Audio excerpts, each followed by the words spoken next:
안녕하세요. 솔로몬 코리아 KTV의 신영기 건축사입니다. 오늘은 베네수엘라 따라가나 닮은 게 부동산 정책만은 아니다.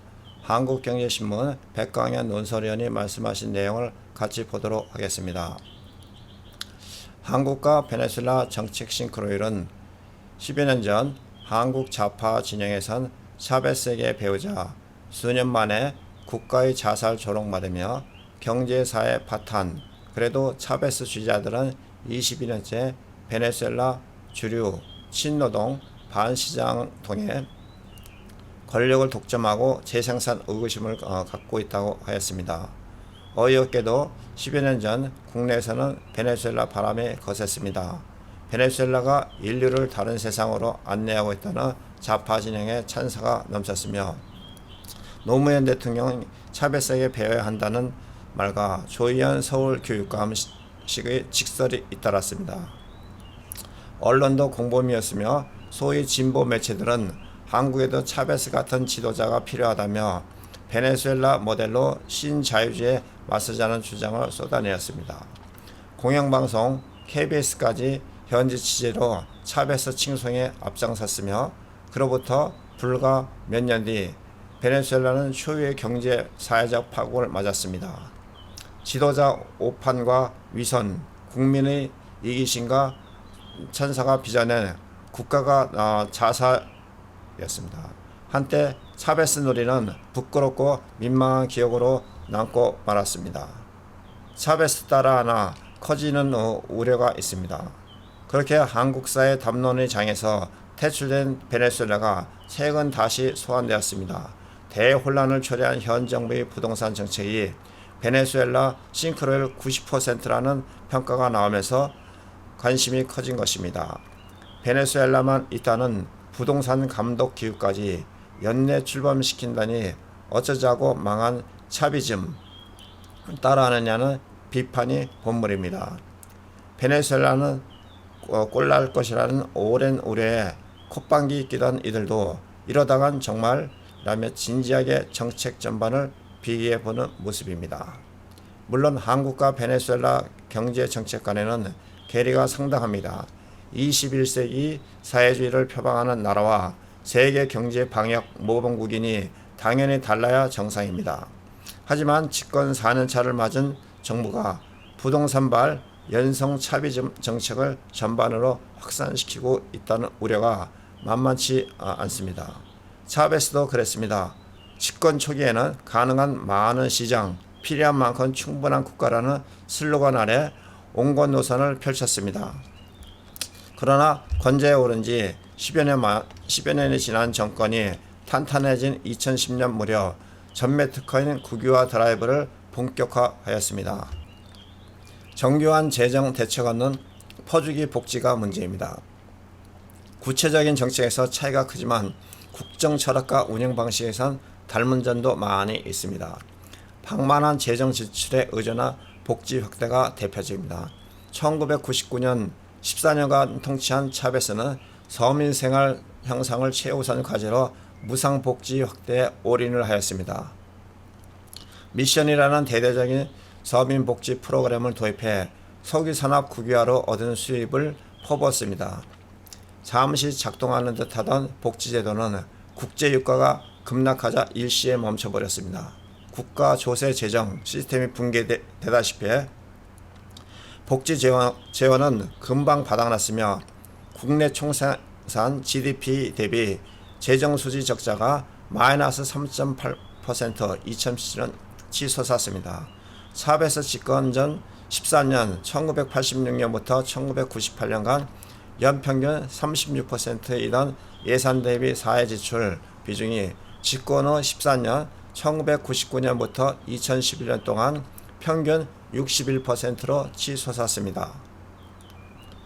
암으로 사망한 차베스를 이어 2013년 권좌에 오른 차베스주의자 니콜라스 마두로 대통령도 현금 살포를 멈추지 않았습니다.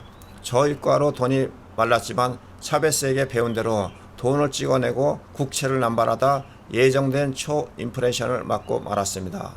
국가부채 40% 유지라는 오랜 불문율을 무시한 우리 정부의 모습이 겹쳐지는 대목입니다. 친노동, 반시장과 부의 재분배. 차베스는 고용, 의료, 주거를 국가 책무로 명시한 채 새 헌법을 만들고 부의 재분배에 집중하였습니다. 2000년 144 볼리바르이던 최저임금이 2010년 1224 볼리바르로 8.5배 치솟았습니다. 하지만 드높은 물가 상승률을 감안하면 이 기간 실질 임금 인상률은 14.3%에 불과하다는 분석입니다. 경제의 악순환 구조만 키운 셈입니다. 노동계층을 우군으로 삼기 위한 조치도 줄을 이었으며 신노동법을 공포해 주당 노동시간을 40시간으로 줄였고 최고노동위원회라는 대통령 자문기구를 구성해 친차베스 인사를 포진시켰습니다. 기업은 착취의 근원이라며 대안으로 협동조합형 기업을 장려해 26만 개가 우후죽순으로 설립되었으며 세금 폭탄까지 떠안기자 기업인들은 국외로 빠져나갔고 직장이 위태로워진 100여 명만의 전문가가 썰물처럼 해외로 탈출했습니다. 반시장 정책도 쏟아냈으며 가격을 올린 기업의 자산을 정부가 몰수할 수 있게 하는 소비자보호법이 등장했습니다. 가격 인상 시 정부의 보고토로 의무화하는 법안도 만들었으며 이번에 한국에서 이슈가 된 공정가격 감독원이 보고 대상 기관입니다. 공공부문 확대, 포퓰리즘 치닫고 있으며 복지 집행에 필요하다며 공무원 숫자도 마구잡이로 늘렸으며 2014년 공공부문 근로자가 노동인구의 29%에 달했습니다. 경제적 생산적 혁명 추진을 위해 불가피하다며 기업을 국유화한 뒤 노동참여 경영제를 도입하였으며 민간기업에는 인센티브를 제시하며 노동참여 경영을 독려했습니다. 포퓰리즘의 주요 속성인 반엘리트주의는 차베스 정부와 문재인 정부의 공통점입니다. 엘리트가 빠진 빈 공간을 차비스타와 분파로 지칭되는 열성 지지층이 파고드는 모습이며 약자를 위한 변화를 앞세웠지만 차베스주의는 권력의 독점과 재생산을 위한 체제에 불과했습니다. 경제는 망했지만 주역인 차베스주의자들은 22년째 집권 중이며 권력을 독점한 뒤 약자에게 혜택을 베풀며 온종주의적 관계를 형성해 지지를 매수했다는 게 차비즘에 대한 미국 카터 센터의 혹평입니다. 이런 평가에서 우리는 얼마나 자신 있는지 돌아볼 때입니다. 차베스주의로 GDP 반의 반토막, 세계 4의 경제 대국서 빈곤국으로 추락하였습니다. 불과 반세기 전 세계 4의 경제 대국으로 꼽혔던 베네수엘라의 추락은 현실적으로 느껴질 만큼 극적입니다. 1960년 1인당 국내 총생산 GDP 1만 3천 달러로 미국의 18,000달러와 경쟁하던 선진국에서 최악의 빈곤국으로 광속 탈락한 유일한 나라라는 평가가 나옵니다. 2014년부터 마이너스 성장으로 돌아선 작년까지 6년 연속 GDP가 쪼그라드는 초유의 기록도 써가고 있으며 GDP는 2011년 3,340억 달러에서 2018년 980억 달러로 뒷걸음을 쳤습니다. 지난해만 39% 역성장하였으며 10년 전 1만 달러를 웃돌던 1인당 GDP로 지난해 2,547달러로 글자 그대로 반의 반토막이 났습니다. 우고 차베스 대통령 시절 누적된 문제를 니콜라스 마두로 대통령이 집권 이후 저유가 시대가 도래하며 한꺼번에 터져나오는 모습이 되었습니다.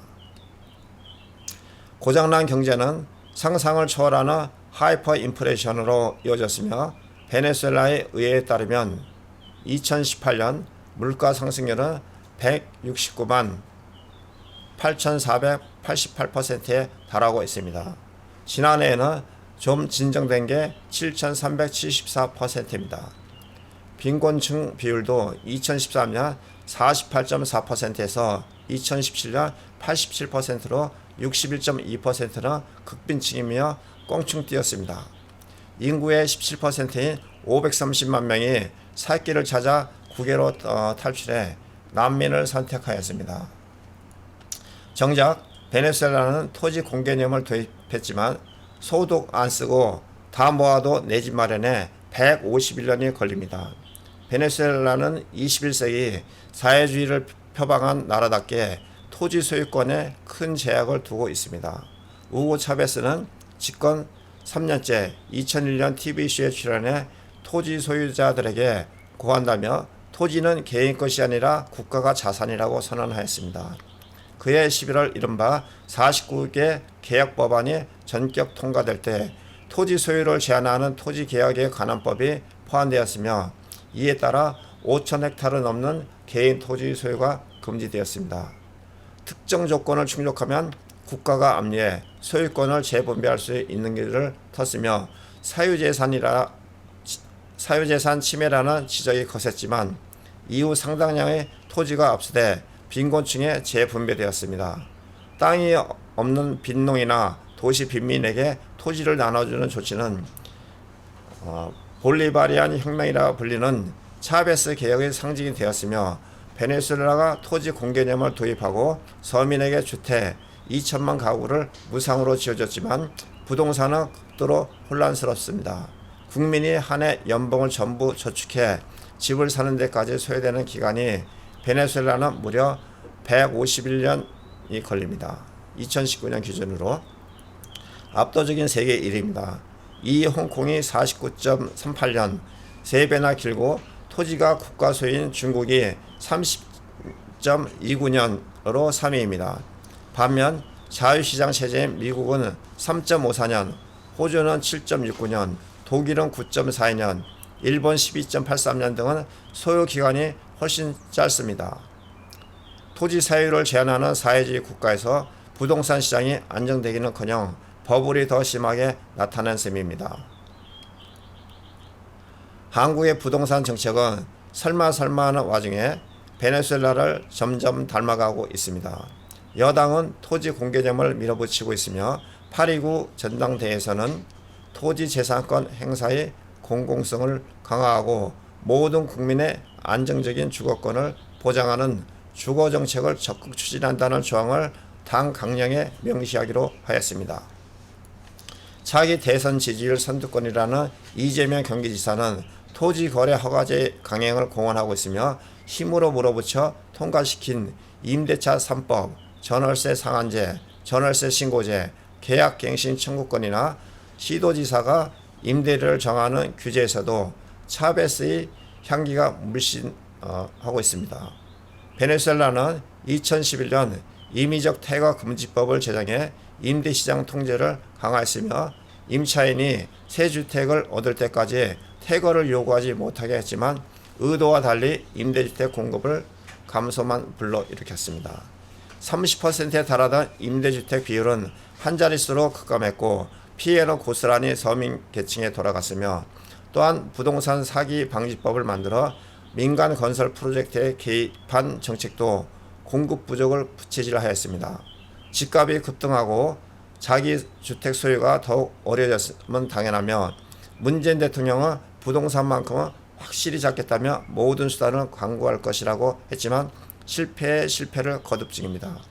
결국 정부는 베네수엘라에서 감시하는 감시기구인 가칭 부동산 감독원을 연내 출범시킬 작정입니다. 부동산 가격을 잡겠다는 것인지 시장을 잡겠다는 것인지 조마조마합니다.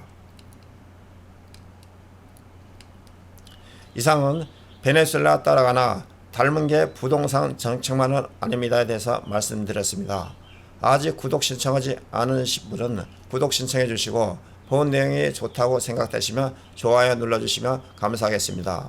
본 내용은 솔로몬 스토어 010-3003-3190 다음 카페 야학건축 페이스북 트위터에서 본 내용을 같이 공유하도록 하겠습니다. 감사합니다. 다음에 좀 더 나은 내용으로 찾아뵙겠습니다.